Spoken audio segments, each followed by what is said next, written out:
আসসালামু আলাইকুম রহমতুল্লাহি ওয়া বারাকাতুহু। রব্বি ইশরাহ লি সদরি ওয়াইসির লি আমরি ওয়াহলুল উকদাতাম মিন লিসানি ইয়াফকাহু কাওলি। দুরূদ এবং সালাম বর্ষিত হোক আখির নবী মুহাম্মদুর রাসূলুল্লাহ সাল্লাল্লাহু আলাইহি ওয়াসাল্লামের উপর। নাস্তিক এবং অমুসলিমরা নানা সময় পশু হত্যা কিংবা কুরবানিকে নিয়ে প্রশ্ন করে থাকে। আজকের সংক্ষিপ্ত আলোচনায় ইনশাআল্লাহ তাদের সেই প্রশ্নের লজিক্যাল উত্তর দেওয়ার চেষ্টা করব। প্রশ্ন নম্বর ১, ইসলাম যেহেতু শান্তির ধর্ম, তবে ইসলাম কেন পশু হত্যায় বিশ্বাসী? এর জবাব হচ্ছে, পৃথিবীতে এমন কোনো মানুষ নেই যারা কিনা কোনো পশুকে বা কোনো প্রাণীকে হত্যা করা ব্যতীত জীবিত থাকতে পারে। আপনি এখন বলতে পারেন যে যারা পিওর ভেজিটেরিয়ান তারা তো শুধু ভেজিটেবল খায়, তারা তো কোনো প্রাণীকে হত্যা করছে না। আপনি হয়তোবা ভুলে যাচ্ছেন যে গাছ কিংবা উদ্ভিদেরও কিন্তু প্রাণ আছে। এমনকি গাছ কিংবা উদ্ভিদ যখন ব্যথা পায় তারা কিন্তু ক্রন্দন করে, অথচ আমরা মানুষরা কিন্তু তাদের সে আওয়াজ শুনতে পাই না। কেননা আমাদের শ্রুতির সীমা হচ্ছে 20,000 থেকে 20,000 হার্টজ, কিন্তু অন্যান্য প্রাণীরা তাদের সে ক্রন্দনের আওয়াজ শুনতে পায়।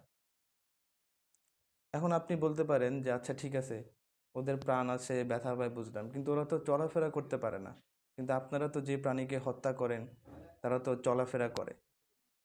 তার একটা উদাহরণ হচ্ছে এই, যে ধরুন আপনার একজন ভাই আছে, সে অন্ধ, বোবা এবং বধির, এবং তাকে একজন ব্যক্তি হত্যা করলো।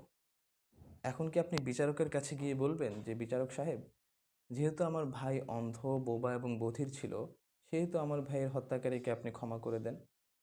অবশ্যই না। আপনি বলবেন যে বরং যে আমার ভাইকে হত্যা করেছে তাকে ডাবল পানিশমেন্ট দেন।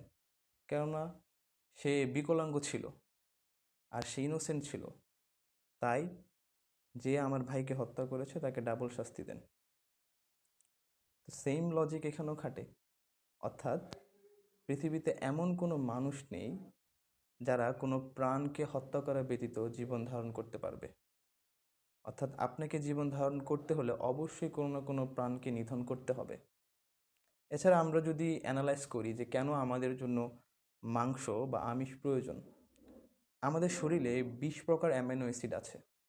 তার মধ্যে 11টি অ্যামাইনো অ্যাসিড আমাদের শরীরের মধ্যে থাকে, এবং বাকি 9টি অ্যামাইনো অ্যাসিড এক্সটার্নাল সোর্স থেকে আমাদেরকে গ্রহণ করতে হয়, যেমন আমিষ জাতীয় খাবার থেকে। এবং এই প্রোটিন কিন্তু আমাদের শরীরের জন্য খুবই উপকারী এবং খুবই প্রয়োজনীয়।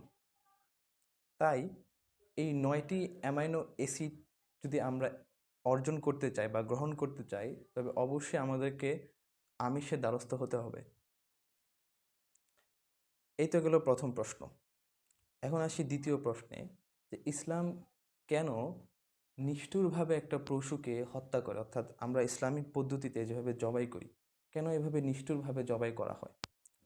এখন আপনি যদি পশু জবাইয়ের সবগুলা মেথড অ্যানালাইজ করেন, আপনি একটা কনক্লুশনে আসবেন যে ইসলামিক মেথডটা হচ্ছে one of the best method. কারণ এই মেথডে আমরা পশুর স্পাইনাল কর্ডকে ড্যামেজ করি না, আমরা তার ভেসেলসগুলোকে কেটে ফেলি, যার ফলে তার যে হৃৎপিণ্ড আছে সেটা ভালোভাবে রক্তটাকে পাম্প করতে পারে এবং তার শরীর থেকে দূষিত রক্তগুলোকে বের করে দেয়। এবং রক্ত হচ্ছে একটা জার্মসের খুব একটা ভালো মিডিয়াম। অর্থাৎ সব দূষিত রক্তগুলো যখন শরীর থেকে বেরিয়ে যাবে, তখন সেই মাংসটা বেশিক্ষণ ফ্রেশ থাকবে। এবং অন্যান্য জবাই করার পদ্ধতি থেকে এই পদ্ধতিটা অনেক হাইজিনিক। এবং যারা পাশ্চাত্যের রিসার্চার আছেন, তারাও এই জবাই পদ্ধতিকে সমর্থন দিয়েছেন। তাদের মধ্যে একজন হচ্ছেন doctor of medicine Lord harder. তিনি বলেছেন যে আমি জবাই পদ্ধতিকে খুব ভালোভাবে পর্যবেক্ষণ করেছি। এই পদ্ধতিতে পশুকে যখন জবাই করা হয় তখন তার রক্তনালী এবং শ্বাসনালী কেটে ফেলা হয়, যার ফলে পশু অচেতন হয়ে যায়। এবং এই পদ্ধতি থেকে উত্তম এবং ভালো আর কোনো পদ্ধতি নেই। অর্থাৎ পশুর যখন আমরা ভেসেলগুলো কাটি তখন সে সেন্সলেস হয়ে যায়, এবং সে যখন লাফালাফি করে, এই লাফালাফিটা করে সে ভয়ের কারণে এবং তার শরীর থেকে যে রক্ত বের হয় এটার কারণে।